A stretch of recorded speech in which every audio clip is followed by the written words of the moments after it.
Dahil po sa death and rebirth, kung bakit na-open mind ako o nagkaroon ako ng knowledge and understanding about sa buhay ni Jesus on how He sacrificed Himself para sa sangkatauhan na tubusin ang kasalanan ng sangkatauhan para sila ay magiging pure soul at makaakyat sila sa kingdom of heaven. Dahil po, at the time that ng death and rebirth ko, I sacrificed myself for the person that I love dahil nasa twin flame journey po ako para po tulungan siya. Kaya baliktad po tayo sa buhay ni Jesus nung panahon na siya ay nabubuhay bilang tao, kagaya natin dito sa mundo natin. Noong panahon na bubuhay po si Jesus, sinakripisyo niya yung sarili niyang buhay para sa mga taong mahal niya. Lahat ng pagmamahal, lahat binuhos niya sa mga tao. At dahil doon sa pagsakripisyo niya kung bakit nagiging empty yung soul niya. Dahil po, yung mga tao na pinili niya bigyan ng pagmamahal, doon niya binuhos lahat ng cup of love niya sa mga taong minahal niya, sinakripisyo niya yung buhay niya para tubusin ang kasalanan nila.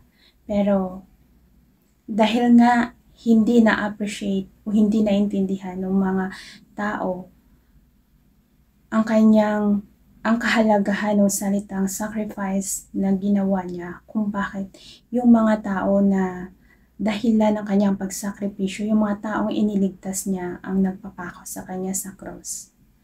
At dahil doon, walang na-receive na pagmamahal si Jesus at that time, kung bakit nagiging emptiness yung soul niya nung siya ay namatay.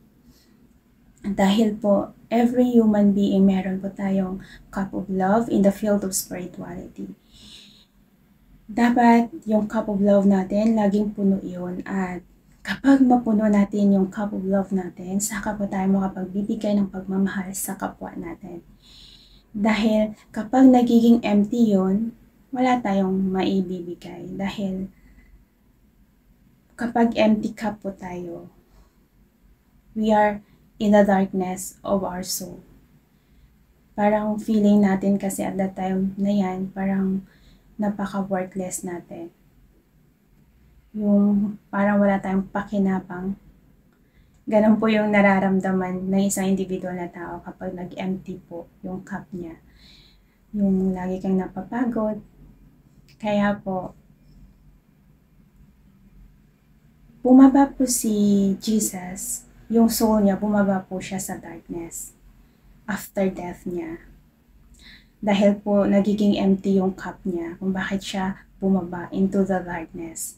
At dahil nga po, carrier of light siya, hindi siya pwede magtagal sa darkness dahil anytime mag-i-ignite yung light na kaya niya, na dala-dala niya dahil he is a carrier of light.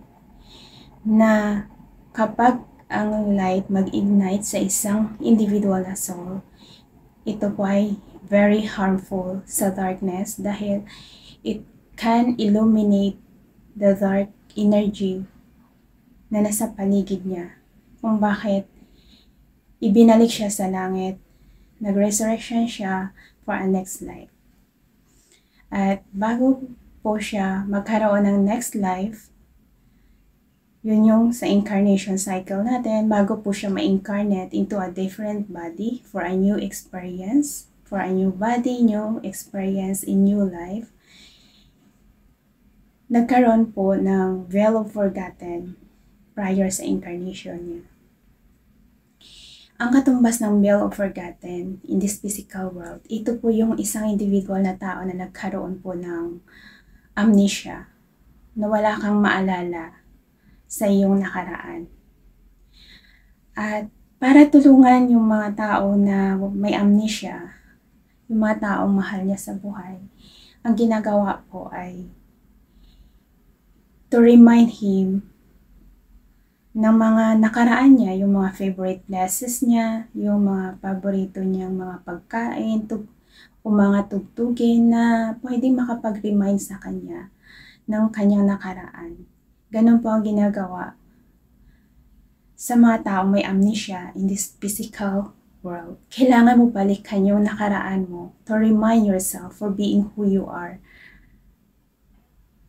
Kaya po, after niya nag-resurrect sa langit for incarnation, nagkaroon ng veil of forgotten. Kaya nagkaroon pa po siya ng maraming katawan, new body, new experience. Pero wala po siyang memories of the past. Hindi niya rin nakilala kung sino siya sa nakaraan. Nabuhay siya bilang normal na tao in this physical world. Dahil bago niya man po makuha muli yung knowledge of the past, kailangan niya po pagdaanan muli ang nakaraan to remind him for being who she is in the past. To recall the memory of the past. So, ganun po ang nangyari sa buhay ni Jesus ng panahon niya na dinubos niya po yung kasalanan ng sangkatauhan at that time para po magiging purify yung soul natin at makaakyat po tayo sa langit. Pero po ang salitang sacrifice po ay hindi po siya naglalast forever. Dahil ang katumbas ng salitang sacrifice ay yung mga tao na nagsasakripisyo para sa mga tao na mahal nila, pero yung taong minamahal nila hindi na-appreciate yung sakripisyo nila.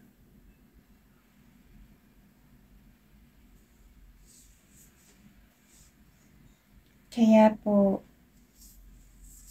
hindi po nag-last forever yung salitang sacrifice na yun na ginawa ni Jesus para sa sangkatauhan. Ngunit ito po ay to remind us on how He loved us, na kahit buhay niya kaya niyang ibigay, mailigtas lang tayo from the darkness para ma-purify lang tayo. Kaya sa panahon niya, sa physical body na yon na nag-carry ng pangalan ni Jesus, marami po siyang nagawa na sacrifice kung bakit nagkaroon ng maraming miracle at kung bakit sa pangalan na yun ay maraming miracle na nagaganap dahil marami po siyang nagawa na kabutihan at that time na siya ay nabubuhay bilang tao, kung bakit natin kinilala siya as a God. Pero bago man natin kinilala siya as a God, He is a normal person like us. At nabuhay siya kagaya natin. Pero nandun kasi siya sa karunungan na andun yung karunungan sa kanya na alam niya na kapag itong ginawa niya, kaya niyang mailigtas ang sangkatauhan by sacrifices himself para tubusin ang kasalanan ng sangkatauhan. Kaya at that time na tinubos niya po yung kasalanan ng mga tao, lahat po tayo nun, lahat po ng mga tao at that time is pure soul po silang lahat. Pero hanggat may katawan pa po ang isang individual na tao po. At kapag hindi pa nagkaroon ng self-realization ang isang individual ng tao between good and bad, ang isang tao ay patuloy na nagkakasala at nakakagawa ng kasalanan. Kung bakit yung cycle natin ay paulit-ulit. At yung salitang sacrifice niya ay nababaliwala dahil tayo ay nagkakasala pa rin. Nadudungisan yung ating pagiging pure soul kapag tayo ay nakagawa ng kasalanan. Dahil bago maging purify yung soul and body ng isang individual na tao, kailangan po niya ng self-realization sa sarili niya para mabago niya ng tuluyan yung sarili niya and to purify himself from soul and to bring that purification of soul sa physical na katawan niya. At yun ang magbibigay sa kanya ng karunungan, knowledge and understanding to be a better person and the best version of himself in this physical world. Kaya dyan po ako nagkaroon ng knowledge and understanding about sa buhay niya. Dahil po, I undergo then to sacrifice my own self para sa taong minahal ko.